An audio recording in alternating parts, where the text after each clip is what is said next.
हाँ, आपने सही पढ़ा।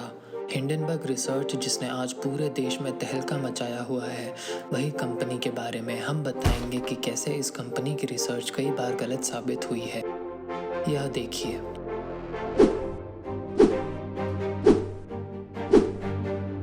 हिंडनबर्ग एक इन्वेस्टमेंट रिसर्च फर्म है जो मेजर फोकस शॉर्ट सेलिंग पर करती है।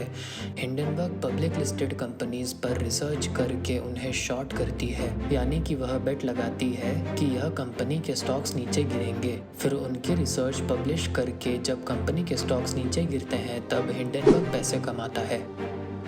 दरअसल हिंडनबर्ग 1930 के दशक का एक एयरशिप था जिसका बहुत बुरा हादसा हुआ था, जिसमें 100 लोग मारे गए थे।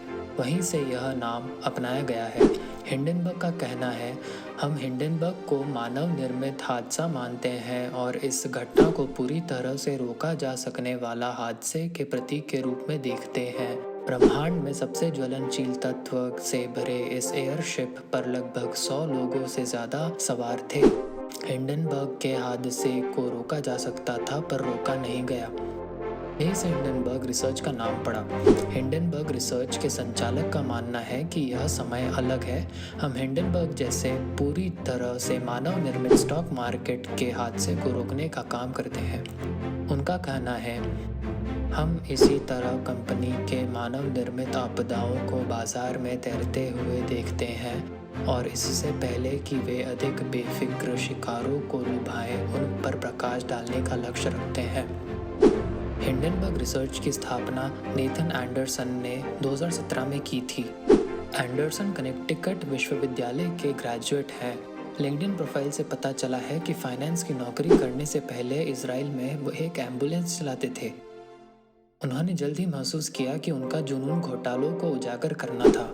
वह हैरी मार्कोपोलोस का वर्णन करते हैं, जिसने बर्नार्ड मैडॉफ के बारे में दुनिया को आगाह किया।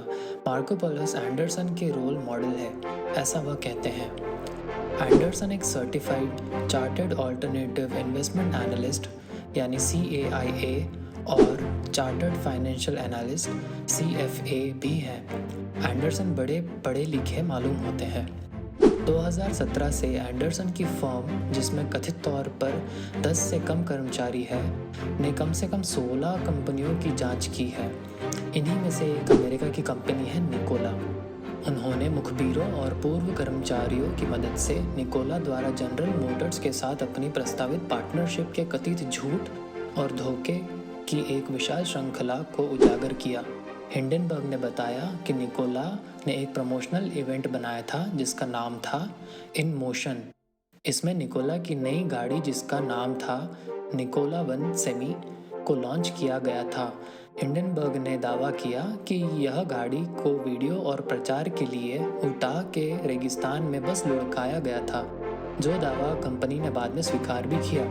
जिसके कुछ दिनों बाद निकोला के संस्थापक और कार्यकारी अध्यक्ष ट्रेवर मिल्टन ने तुरंत कंपनी से इस्तीफा दे दिया।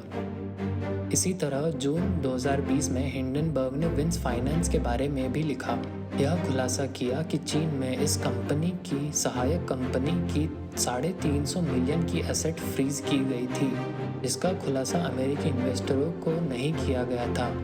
उन्होंने यह भी बताया कि विंस की मूल कंपनी, जिसके पास विंस की लगभग 66% इक्विटी थी, को पहले ही चीन में दिवालिया घोषित कर दिया गया था और अमेरिकी निवेशकों को कोई खुलासा नहीं किया गया था।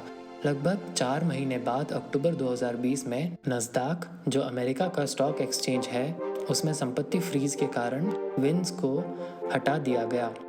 ऐसे ही जून 2020 में इसने जीनियस ब्रांड्स के बारे में भी लिखा।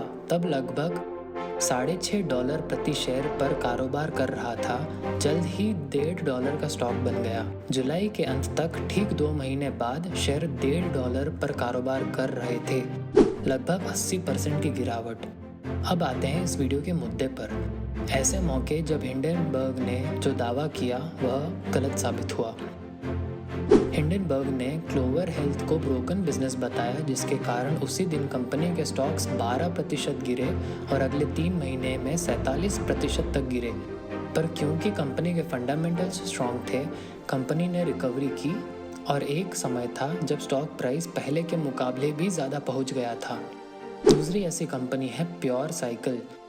प्योर साइकिल के बारे में भी ऐसा ही हिंडनबर्ग ने शॉर्ट सेलिंग न्यूज़ फैलाई थी। हालांकि कंपनी वैसे ही गिर रही थी, पर हिंडनबर्ग की रिपोर्ट के बाद और भी गिर गई, लगभग 58%। पर फिर कंपनी कुछ महीने बाद कुछ समय के लिए रिकवर भी हुई थी। ऐसा ही कुछ हुआ था ड्राफ्ट किंग्स के साथ, जैसा कि आप देख सकते हैं, और फिर हम्बल के साथ। ये कुछ ऐसे किस्से हैं जहां हिंडनबर्ग के दावे गलत साबित हुए हैं। जैसा कि हमने देखा, ऐसा नहीं है कि हिंडनबर्ग कभी गलत नहीं हुआ है। हिंडनबर्ग गलत साबित हुआ है, पर हिंडनबर्ग का सक्सेस रेट 75% माना जाता है। यानी हिंडनबर्ग के हर 4 दावे में से 3 दावे सही होते हैं, ऐसा मानना है। आपको क्या लगता है कि इस बार हिंडनबर्ग का दावा सही होगा या गलत? कमेंट सेक्शन में हमें लिख कर बताएं। Thank you. Like, share and subscribe.